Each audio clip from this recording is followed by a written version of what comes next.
guys, how are you? Nice to see you folks. It's a very, very cold day in New York City, and we're on the 59th Street Bridge. I got my skateboard spike, my spikeboard. It's salty, it's really salty out here, guys. Salty's making it challenging. Challenging's making it fun. Challenging's making it fantastic. Strength and conditioning and functional strength and conditioning with good agility skills. So what we're doing today is we're going down this bridge and back up. The bottom of the bridge is concrete. We can't spike the concrete, okay? So when we don't spike the concrete, we go into a neutral position and we switch kick. A little bit of traffic coming over. So you'll see me do a little bit of switch kicking and also drifting. You'll notice I'll be kicking and then I'll do a forward drift, right? And then I'll come in, heel to toe. Then I'll also do a rear drift. This is a rear drift, this is a forward drift. You should get to the point where you can rear drift and forward drift as you kick and standing still. We begin to do it standing still, and then we begin to do it as we kick. So you'll see a little of that at the bottom of the bridge because the first half is concrete. Then you also see us going over expansion joints. What you want to do when you go over an expansion joint, you want to be at the front of the deck. Right about as you're about to hit that expansion joint, you want to do a forward drift with a hard thrust. Wham! And then just zing right over that expansion joint. That's the way to do it. Then you'll see a little bit of stand-up spike coming up over salt. Salt is destabilizing like crazy. And again, it's challenging. It's agility skill. It's wonderful. And when it's in the 20s, I'm wearing glove liners. Of course, I got some wrist guards underneath these gauntlets. I'm a real coldie. So I've got 2 gaiters on the head parting, and I've got 2 pair of tights on. One tech tee underneath, 1 thermal, and then 1 thermal jacket. So that's pretty much the setup. Also take a look at the shoes. The shoes today, you want to have some really good socks, but today these are North Face Hedgehog high tops, sensational. And right underneath the toes, I've got some charcoal toe warmers. That's what you're going to need in the 20s if you're a real coldie. If you got a little better genetics, then who knows what you'll need. Some people are out here with their ears out and doing it up. So spike hard, spike often, spikeboarding, and off we go, guys. Here it is.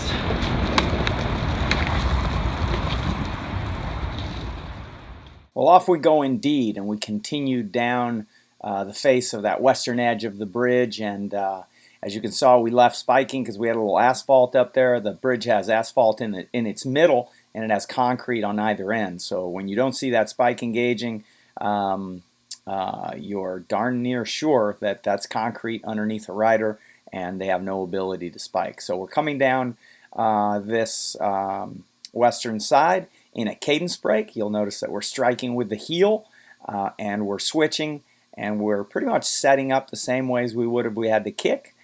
And cadence breaking is a sensational way to really slow yourself down and also practice. Look at that, finding the rail. Find your rail, get over on one side, and that board's going to turn for you. But cadence breaking is a great way to polish up your switch kicking. So today we're going to climb this bridge 3 times, and we're going to demonstrate for you a few different stroke patterns. As we go up the first time, we're going to show you some drifting to the front and to the rear. And here, if you'll notice, please, as we're braking, we're also adding an arm cadence. That really helps us a lot with our synchronization. So you want to get in the habit of syncing your arm to your leg as often as you can. Look at all that salt right there. Notice how we were at the back of the deck.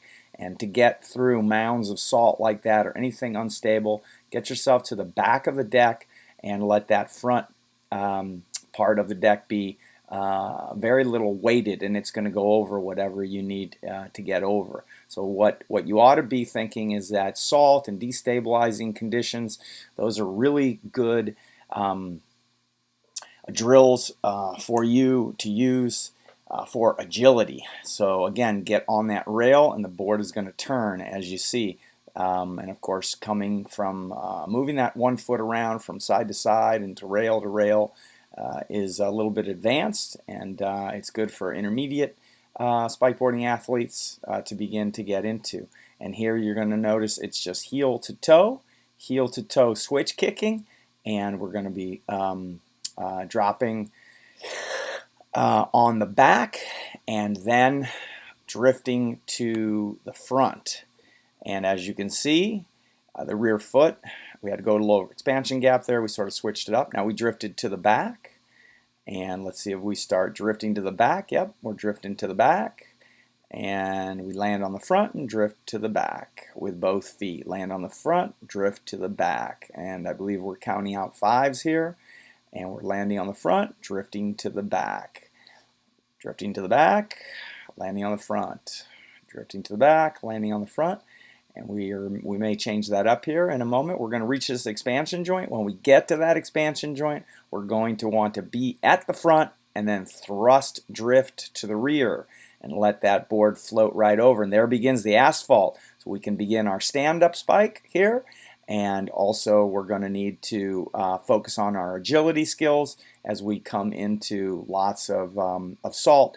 Right now it's a constant steady stream of small salt granules that we're just hammering right over, and all of that is destabilizing. And of course it's fantastic functional strength development to be destabilized while trying to maintain a proper stroke. We can take a little look at the stroke and notice how the leading shoulder, in this case the shoulder on your right side is the leading shoulder, and it's a little bit ahead of the other shoulder. And also that hip has coming around. It's going to let us really get that spike, and there's the destabilization of the salt. Let us get that spike in a perfectly parallel position to the board where we can begin to exert all of our power coming out of our core. And notice how we're just picking up that spike straight up. Bingo, somebody just alerted us on a cell phone here. So that spike is coming up, we're picking up the square, and then we are swinging it back. So pick your square up on the return and spike your square straight through. As you can see, sometimes that vector line will go out to the side depending on how stable you are. There's the expansion joint, went to the rear, and then thrusted up and over. And here is some kubi cross going back into the stand-up spike over this salt, and we just gave it about a 3-level effort between 1 and 5, and then turn around and back down we go.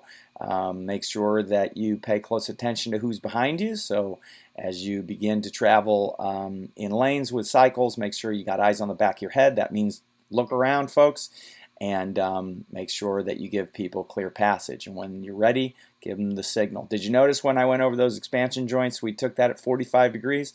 If you come up to the 59th Street Bridge, there is no taking these expansion joints head on.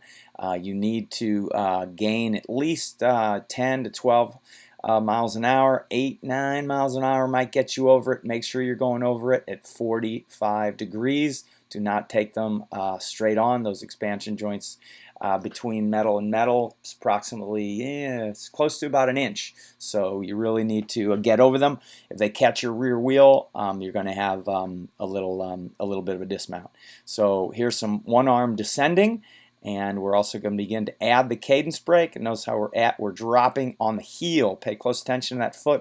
We're dropping on the heel. The shoulders are back, and our head goes back just a little bit, and we're trying to do the opposite of pushing forward, kicking forward. And right there we took that expansion joint, went to the rear of the board, and let it float over. Notice how those shoulders are opening up and pushing back. We're dropping on the heel, and we're sending our rump down. We're pushing our butt down. And we're leaving that spike on the same side, but you want to be cognizant of all the traffic around you. If there was a great deal of people on the right side, we'd take that spike over to the other side. So if you're passing someone, keep the spike, keep your body in between you and the person that you're passing. So keep your body in between your spike and the person who you're passing, so that spike tip is away from them. There's a neutral handover, neutral switch of the spike, and here now we're doing the advanced move, which is to carry the spike neutrally in the middle in the carbon fiber and switch as we switch kick as well. That's a little more advanced. We get on those rails, we take this turn, and then we're going to see a little bit of asphalt. The moment we have asphalt, bang, we can implement again. We're going to come in here and we're going to add a little bit of cadence. And as you can see, sometimes it syncs, sometimes it doesn't. Try to keep it synced completely for the first couple of years, and you'll benefit quite a bit from that. And all that little salt is destabilizing, and of course it's fantastic agility. So we're just going to sweep around here and hit it again and come back up. See what kind of drill we're doing.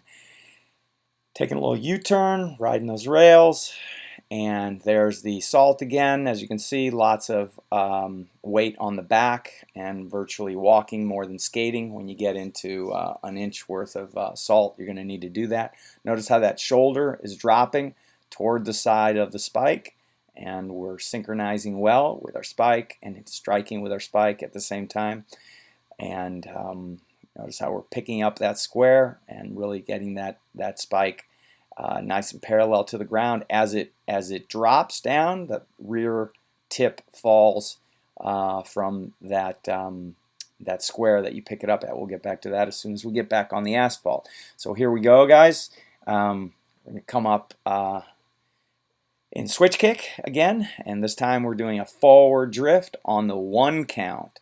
And 1 cadence is the hardest cadence to do, because you're breaking momentum. So if you kick once, it's an adjustment. If you kick twice, then you're settling in. You kick a 3rd time, everything's going the way it should. But if you're breaking momentum on every stroke, that's the more challenging. And we're doing a switch kick on the 1s with a forward drift. And this is where this Sisoi board really helps a lot, because you've got front and back drops. Also, of course, you're only 5 centimeters off the ground, and it's a joy on your calves. So here we're switch kicking, and we're landing on our rear foot, and then we're drifting to the front. Now we're going to do some rear drifts. So we're landing in the front and then drifting to the rear. Land in the front, drift to the rear. Land in the front, drift to the rear on the 1 count, and we're carrying the spike neutrally. So actually switch kicking with drifting and switching the spike on the 1s would be the ultimate. So here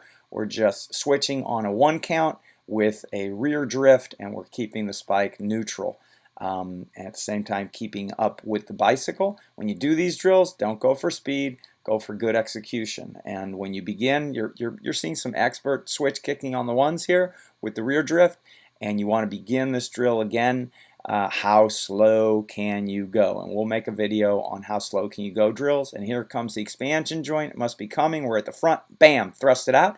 Notice how that last little expansion joint caught that rear wheel, and then we were able to just kick into our drops and get it out of there. So we didn't carry enough speed into that. You need to carry enough speed, thrust it right over that expansion joint, float over it, and then jump on that deck. And now we're coming up on this paved area, and we're going to do what's called connector stroke, and we're going to do it as a drill.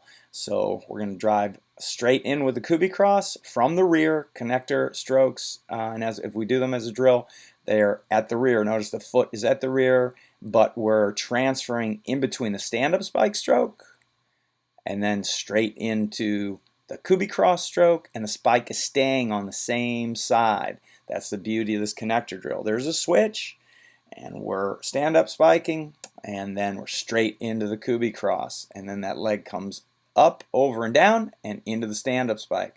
And what's wonderful about getting that stroke dialed in and doing those drills over and over on 3 counts and on 4 counts, here we're just doing open cadence, and we're actually letting the terrain decide. So whenever there's a bunch of chunky salt, we dive into that stand-up spike, or if it looks destabilized, or if we're getting just a little tired. There came the salt, so we jumped up, nice big patch of salt, we jumped up into the stand-up spike. As soon as we get clear pavement, we're going to go back into that Kubi cross. And notice how we're just picking up that square and then spiking it straight back down, and that leading shoulder is forward, leading hip is forward. It's keeping our spike nice and parallel. Straight over, get to the back and float right over that expansion joint, and stay light, light, light, and make sure you clear. That rear wheel happens to catch, you're going to make friends with the pavement. So we're headed up a little bit, we're almost at the top, and then we're going to flip around and go down again and show you a little more cadence braking. And there's the stand-up spike. We're keeping that spike nice and parallel, and we'll pass our camera bike and then flip around, catch a quick breath, and then come back down. You can drift on the way down, and you can spike on the way down, and those are all intermediate to advanced. Here's an inside Kubi cross, and we weren't able to get it perfect because it's more of an uphill stroke than a downhill stroke. Never actually done an inside Kubi cross. That's great for when you need to carry a bag, so that empty hand would be carrying a bag, and you would be kicking and spiking, and kick and spike, and kick and spike, and the leg ends up on the inside. That's a regular Kubi cross there. So if you want to rewind that again and see that inside Kubi cross, it's a good stroke to practice for when you need to carry stuff home. And there, as you can see, picked up a little bit of speed, but quite not enough. Really took a chance there, and then hit those expansion joints at 45 degrees. That is like a rule of law, folks. Almost as if God is mandating it. If you don't take those at 45 degrees, you'll make friends with the pavement. So pay attention and don't make pilot errors, and you're going to keep yourself upright. So just try to spike a little bit ahead of yourself. In other words, keep that navigation office open, and having clear communication with the pilot. So whenever you do fall down in spikeboarding, 99.99999% is going to be pilot error. This is not a go for it sport, folks. So here we can see some 1/1 and some switching from side to side, and there's cadence braking with spike engagement. So you saw we're actually breaking down speed when you see those shoulders go back and that butt go down and that heel striking. So we're obviously going downhill, but we're going to practice our cadence. And there, it's a 45 degrees expansion. There's the concrete, no more spike engagement. And there's a little drift to the rear. And if you can begin to do drifts to the rear as you cadence brake, that's going to help you. And again, make sure you're successful at every increment of agility that you add. So don't add more agility until you're completely successful many times, and then you can begin to increase what you might do under more challenging conditions. So downhill cadence braking with drifting, that's a little more advanced, but it's nice to see. And of course, this athlete wasn't doing that at all, not until probably the third year. So if you can begin to do these things successfully in the second year, consider yourself a high achiever. There's that pavement again, and we're back into it. And again, just this short little segment is going to have a little bit of salt, as you guys have seen before. We're just going 1/2 here, little stand-up spike 1/2, and engaging the pavement and avoiding that salt if we can. And when it gets big and chunky, it'll destabilize a little. And again, salt is your friend, ice is your friend. Anything that's making you more challenged is nice for this endurance propulsion sport. There's a little drifting back and forth and over that salt. That's a good angle of how you get over a big patch of rocks or salt or anything like that. Really get to the back and walk more than you skate. And there's that there, walking more than skating gets you right over that big sand patch or salt. So on this last one, what we're going to do is we're just going to give it a go and heat it up a little bit and try to keep up with the bike. and you can set up your repetitions any way you like. Normally we do 5 to 6, and the first one's usually a warm-up, and the sixth one's usually a cool-down, and the third, the fourth, and the fifth one, you really want your fifth one to come out strongest and fastest, but you know, you want to tend to first do your long, slow, steady work and your adaptation work, and be at the right weight Don't be out of fitness when you start doing your anaerobic threshold work. So we're not going to be at race pace here by any means. We're just going to gun it a little bit so you can see a little harder effort. And here we go at the bottom, and we'll get going here in a little bit as soon as we synchronize with the bike and get this show on the road. We're just going to be, there's a little drift to the front, and I don't know what the cadence is. We could count it. Might be fives. There's a drift to the front. 2 and 3 and 4 and 5. Might have been doing 5 counts. 5. You're gonna find what's comfortable for you for climbing, and with time you'll begin to get used to grades. So this grade here must be like a 6 or 6% grade, 6-7% grade. I like to carry 5. Cadence of 5 here is very comfortable. I can go as high as 10 when I'm doing a workout, but my muscle fatigue will come fast. It doesn't go as high as probably skinny people will. I'm a little thicker, and when things really start to get going, switching on the 3 is good. So depending on how you exhaust, you're going to need to be really have a nice switch and good stable switch. But regardless, everybody should have a nice stable switch. We're going to be coming up here on this expansion joint again, and that's when we want to be right at the front and thrust over and just drift over all this stuff. So it should be coming here. There's a little curve. You're just going to thrust over it and then go to the back and catch the rear of the board on that rear dropout, and then up we go.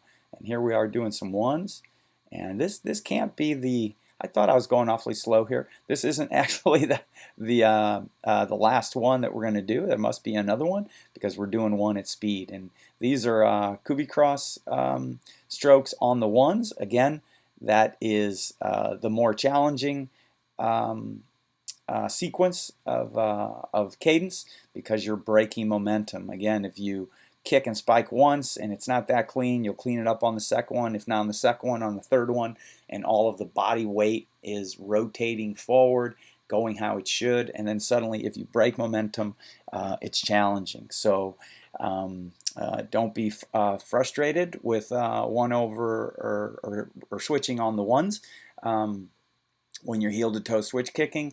With time and with patience, you will get it, and it is really nice once it starts to dial in and you have total control for switching on the ones. Don't know if you caught that last little clip. If you go back a little bit, you'll catch the clip of the spike hitting the fender. That's why we have fenders, of course. On a day like today, it's very evident why you have fenders. Otherwise, all of what's on that ground you'd be wearing way past your knee. That splash comes up pretty high.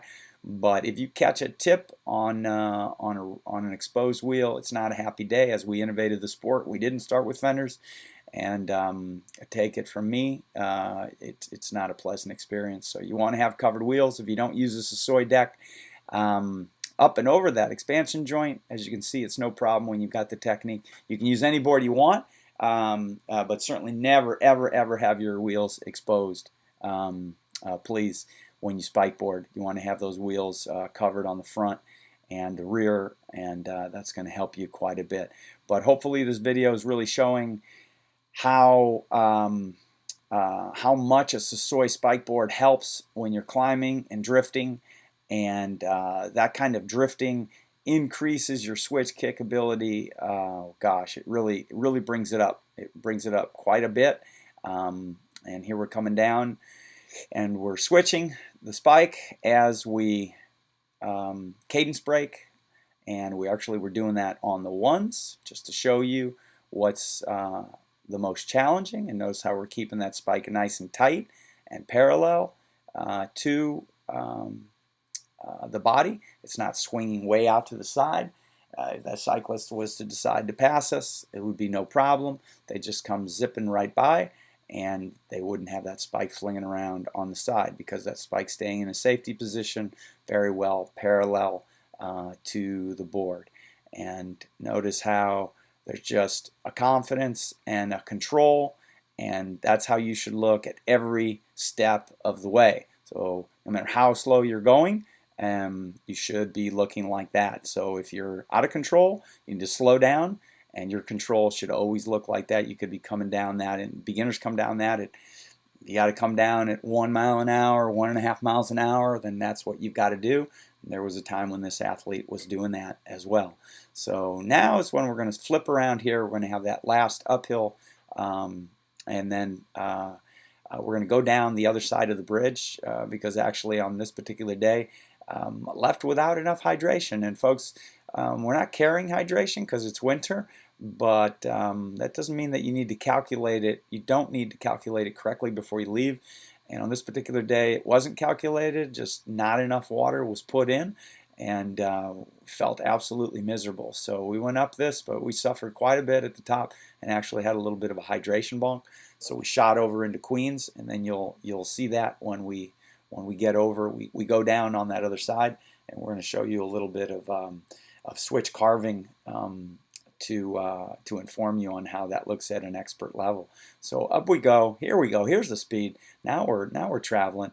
We're going to hit this at a nice anaerobic rate and heat things up a little bit. And as you can see, there's a little bit of focused attention. As we were coming up there, you could notice probably that there was a little destabilizing with the salt. So all that salt is unnerving, and it's really great to use. It's like practicing chess in a potato chip factory. And also imagine that there's trains coming across this bridge. This bridge is so healthy and so dynamic and such a wonderful place to really focus your concentration, because the noise level can get up to 130, 140 decibels of just the nastiest, biggest screeching and honking and all kinds of traffic noise that you'd imagine. And it's just completely unnerving. And it's interesting how high levels of how should we say, just sort of nasty sound can really interfere with your focus in physical output. But here we are climbing, and as soon as you begin to accelerate, the drifts sort of leave. There's the expansion joint, and bang, there we're going to add that Kubi cross, and you're going to notice a little bit of speed acceleration here. And of course, we know that we're going to have some salty conditions there, but really we jumped into stand-up spike, because as you come out of that switch kick, you need like a good 5 seconds of just blood to flow in your legs and relax. And that's the beautiful thing about stand-up spike, is you can just continue forward progress. You can get a little bit of relief in the legs, and they're not going to explode, and then you can come back and just lay it out again. And of course, when you're Kubi crossing, you're getting power from both the upper body and the lower body at the same time. So you can really begin to climb like no other stroke. You're going to climb in Kubi cross just so fast it's going to blow your mind. It just leaps and bounds and blows away just regular switch kicking. But even if it didn't, the way that it feels is just sensational. But I mean, trust me, folks, you get into climbing 3, 4, and 5 miles up, and a Kubi cross will lay waste to a switch kick. There's a reason why cross-country skiers use poles, because they work.